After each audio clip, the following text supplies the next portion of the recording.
आरोही photography एक यादगार पल। आरोही फोटोग्राफी हमारे यहाँ शादी विवाह में अच्छी फोटोग्राफी की जाती है। जन्मदिन एवं सभी शुभ अवसरों के लिए संपर्क। सेल्फ डिफेंस को विद्यालयों की विषय सूची में शामिल करवाना ताकि लड़कियां बचपन से आत्मसुरक्षा का ज्ञान प्राप्त कर सके। भोजपुरी फिल्म स्टार पाखी हेगड़े ने बताया कि आप लोग जानते ही हैं, मैंने इंडस्ट्री में थोड़ा बहुत काम किया है और जितना भी मेरा काम रहा है वो ज़्यादा से ज़्यादा महिला सशक्तिकरण के ऊपर ही रहा है। दिल में एक ख्वाहिश हमेशा हमेशा से रही है कि बच्चियों के लिए और लड़कियों के लिए कुछ करूं। और जब भी ये खबरें आती है कि महिलाओं के साथ में कुछ दुष्कर्म हो रहा है या कुछ घटनाएं होती है, तो हम लोग कैंडल लेके मोर्चा करते हैं, जितना कुछ हो सकता है वो करते हैं। लेकिन कोई ये नहीं सोचता है कि क्या अगर प्रिलिमिनरी स्टेज, मतलब जब उनका बचपन होता है, उस वक्त अगर उनको सही तरीके से ट्रेनिंग मिले तो क्या वो सशक्त नहीं होंगी?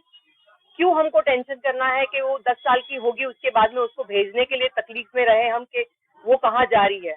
और ये हर एक के घर में होता है, भले वो इंडिया में हो या वो यूएसए में हो, हर जगह पे ये प्रॉब्लम फील हो रही है। कितनी घटनाएं हैं जो पता चलती हैं, कितनी घटनाएं हैं जो पता नहीं चलती है इंटीरियर में, कि हर लड़की के साथ में कुछ न कुछ, कहीं ना कहीं, कभी ना कभी ये घटना होती ही है। लेकिन वो यहाँ से वीक होती है क्योंकि हम लोग उसको वीक बनाते हैं। हम लोग बोलते हैं कि बेटा यहाँ नहीं जाना, बेटा वहां नहीं जाना, बेटा ये नहीं करना, बेटा वो नहीं करना। क्यों? क्योंकि हम डरते हैं। तो जितने हम डरे होते हैं, हम उनको भी उतना ही डरा के छोड़ देते हैं। तो यहाँ से सशक्त होना बहुत जरूरी है और वो तभी हो पाएगा जब बचपन में, स्कूल के टाइम पे वो लोग ये ट्रेनिंग लेंगे। हम लोग पीटी क्लास करते हैं जहाँ पे बच्चे खेल कूद करते हैं, जिसका एक्चुअल मायने में अगर आप देखेंगे तो कितना फायदा होता है ये मुझे सच में नहीं पता, क्योंकि वो लोग प्रोफेशनल ट्रेनिंग अगर ले तो ठीक है, लेकिन वही चीज अगर हम बचपन के उस लेवल में ही उनको ट्रेन करना शुरू करें तो क्या वो अटैक होने से बच सकती है? यहाँ से अगर माइंड से सशक्त रहेंगी तो वो अटैक होने से बचने के लिए स्मार्ट रहेंगी और फिर ऐसे जगह पे अपोनेंट को अटैक करने के लिए स्मार्ट रहेंगी कि मुझे पता है मैं अगर यहाँ वार करूंगी तो वो वार सही जगह पे लगेगा। तो इसीलिए मेरी सरकार से ये मांग है। हमको पता है बाबा ने कितने सारे एक्टिविटीज अभी शुरू की है और महिला सशक्तिकरण को लेकर उत्तर प्रदेश में मैं कितनी सारी चीजों को देखती हूँ, बढ़ावा मिल रहा है। और इसीलिए मेरी उत्तेजना और जाग गई है कि मैं यहाँ आऊं और इसकी मांग करूंगी तो ये पुकार सुनी जाएगी।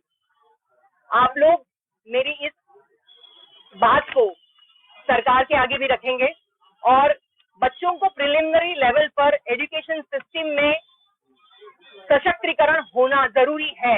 उनको ट्रेनिंग उस वक्त मिलना जरूरी है जब उन लोग जिस तरीके से सीखेंगे उनको पता भी नहीं चलेगा कि वो सीख गए।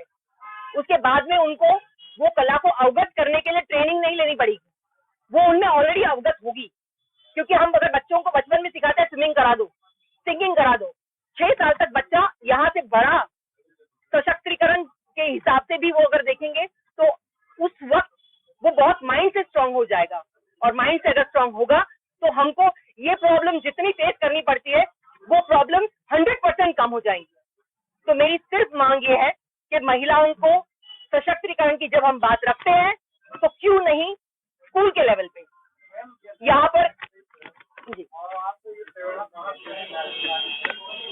क्या है ना कि हम लोग बचपन से जब बड़े हुए हैं, हर एक के साथ में कहीं ना कहीं ये हादसे और ये वाकये ऐसे फील हुए हैं कि कोई कुछ ऐसे छू देता है जो आपको समझ में आता है कि ये गलत है। टच बहुत इंपॉर्टेंट होता है। भले इंसान ना बोले पब्लिक में आकर, लेकिन फील जरूर करता है। और मुझे इसीलिए ये बड़ा स्ट्रॉन्ग तरीके से लगता है कि हम लोग बाद में लेके मोर्चे करें और कैंडल्स लेके घूमे। इससे हम लोग इसको एजुकेशन सिस्टम में क्यों न लाए। विंग चुन एक कला है जिसको मैंने मेरी फिल्म के दौरान सीखा। हमारे सर है शिफू सर और नीलेश सर, इन्होंने मुझे उस वक्त सिखाया बिकॉज मैं एक फिल्म की ट्रेनिंग ले रही थी और उस वक्त